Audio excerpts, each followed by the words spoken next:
साथियों, एक नया थ्री स्टेप मॉडल मोदी सरकार ने विकसित किया है भ्रष्टाचार का, और उस मॉडल की सारी परतें मैं लेके आया हूं आपके सामने।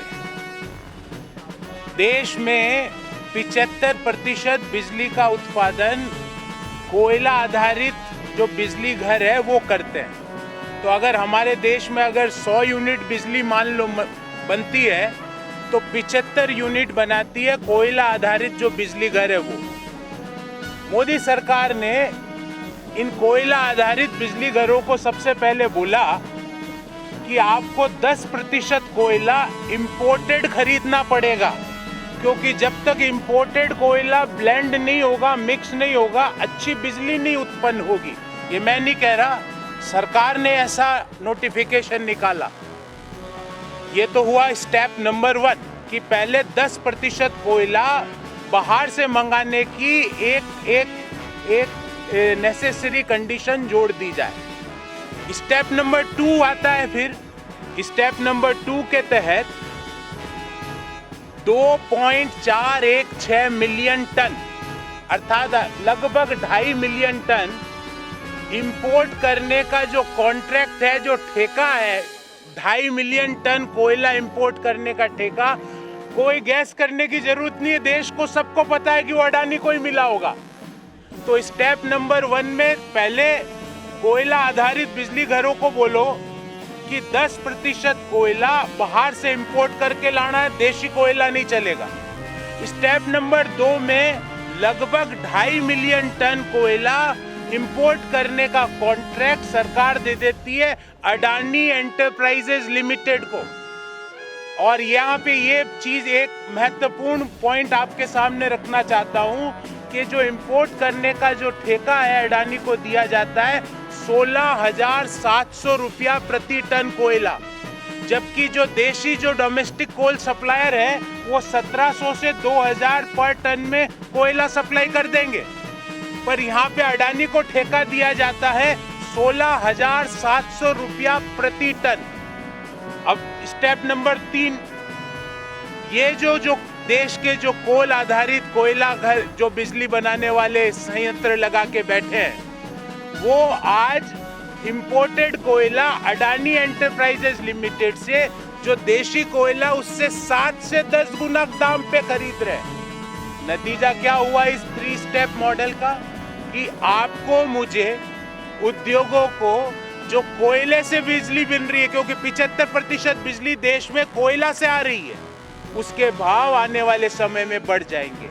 तो what an arrangement sir ji, this is called as 3 step friend benefit model.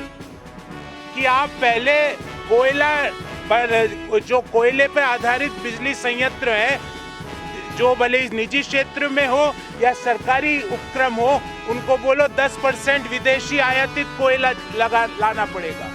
उसके बाद 2.5 मिलियन टन का जो ठेका है विदेश से आयात करने का, वो 16,700 रुपये प्रति टन का ठेका अडानी एंटरप्राइज को दे दो। और देश में जो डोमेस्टिक सप्लायर है वो 1700 रुपये पर टन में दे रहे हैं। अडानी एंटरप्राइज वही कोयला विदेश से आयात करके 20,000 रुपया प्रति टन पे दे रही है, 20,000 रुपीज पर टन। तो what an arrangement sir ji, what a friend benefit model you had developed. I will brief you this in English and thereafter we will go to the next point. Modi government had developed a wonderful arrangement and I will call this is a 3-step friend benefit model. Step number 1, mandate all coal-based power stations to have 10% imported coal for the blending purpose. Step number 2, award 4,035 crore rupees of contract for importing coal to Adani Enterprises Limited. And step number 3, the coal-based power generators will buy the imported coal nearly at 20,000 rupees per ton, whereas domestic coal price is 1,700 to 2,000 rupees per ton. As a result of this 3-stage friend benefit model, the domestic and industrial consumers are going to have a price hike of the electricity, of the power. So this is a three-pronged strategy for institutionalizing the friend benefit. So पहले दोस्त के लिए अध्यादेश notification निकाल के बोलो 10% आयातित कोयला लगेगा, फिर आयात करने का 4035 करोड़ का ठेका अडानी एंटरप्राइज को दे दो, और फिर जो राज्यों के पावर स्टेशन है उनको बोलो कि वो 10% आयातित कोयला इनसे खरीदे, जो डोमेस्टिक प्राइस है उससे 10 गुना ज्यादा। तो this was the first issue. Second issue friends, दूसरा इश्यू मैं आपके सामने लेके आया हूं। सावन के पहले सोमवार पे सरकार ने आज बहुत बड़ी गिफ्ट दी है हम सबको। आज से आटे पर 5% जीएसटी लगना चालू हो गया है। संसद के पहले दिन सरकार ने बहुत बड़ी गिफ्ट दी है देश को। आज से पनीर हो, छाछ हो, लस्सी हो, मुरमुरे हो, आपके एलईडी लैंप हो, उन पे जीएसटी लगना चालू हो गया है। और तो और लिखने पढ़ने का काम भी बंद कराना है, इसलिए पेंसिल और शार्पनर पे भी 18% जीएसटी लगा दी है। तो अब आप अपने बच्चों के लिए या खुद के लिए पेंसिल खरीदेंगे तो आज से 18% जीएसटी देनी पड़ेगी। और 1000 रुपये से कम का जो होटल है, वो 1000 से कम के होटल में कौन रुकते हैं? मध्यम आय वर्गीय परिवार, निम्न मध्यम आय वर्गीय परिवार, वो सब लोग रुकते हैं। उन पे जीएसटी आपने 12% आज से लागू कर दी है। तो एक तरफ तो जो इन्फ्लेशन है इकोनॉमी में वो 7% से लगातार ज्यादा है, रिटेल इन्फ्लेशन। बेरोजगारी की दर 7.8% पर बनी हुई है, रुपया 80 को टच कर रहा है। और इन सब का समाधान मोदी सरकार ने सोचा है कि आटे पर जीएसटी लगाओ 5%। इन सब का समाधान ये है कि शहद पर जीएसटी लगाओ 5%। इन सब का समाधान ये है कि मच्छी पर और मांस पर जीएसटी लगाओ 5%। तो इन्फ्लेशन के कारण, महंगाई के कारण सब्जियां 18% से बढ़ रही है और इधर आटे पे आपने 5% जीएसटी लगा दी।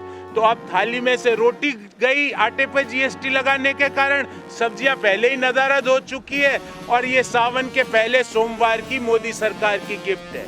हाँ, दूसरा जो मैंने मुद्दा उठाया वो महत्वपूर्ण है, क्योंकि वो 3 स्टेज एक करप्शन, एक अरेंजमेंट मॉडल है, जिसमें दोस्त के बेनिफिट के लिए आपने पहले 10% आयातित कोल की कंडीशन लगाई, फिर अडानी को 4035 करोड़ का कोल आयात करने का ठेका दिया, और अब जो कोल आधारित संयंत्र खरीदेंगे वो जो डोमेस्टिक कोल है उससे 10 गुना ज्यादा प्राइस पे ये आयातित कोल खरीदेंगे। हम पूछना चाहते हैं कि आप लोगों को अतिरिक्त पावर कॉस्ट का बर्डन क्यों देना चाहते हो?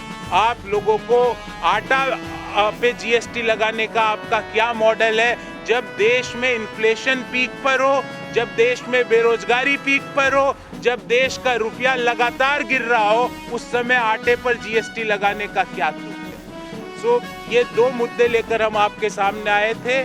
आपके कोई प्रश्न हो इस बाबत तो उनको उत्तर देने का प्रयास करेंगे। इसका कोई असर सरकार के ऊपर नहीं है। पीएल पूनिया जी इसका विस्तार से उत्तर दे चुके हैं, और भी वो अगर आपको कोई विस्तार से इसके बारे में पूछना हो कि क्या इश्यू है, क्यों हुआ, तो पीएल पूनिया जी आपको इसके बारे में विस्तार से उत्तर देंगे। देखिए, मैं आपको विस्तार से इस बारे में, पीएल पूनिया जी विस्तार से आपको एक इश्यू के बारे में, इस घटना के बारे में उत्तर देंगे। Thank you very much.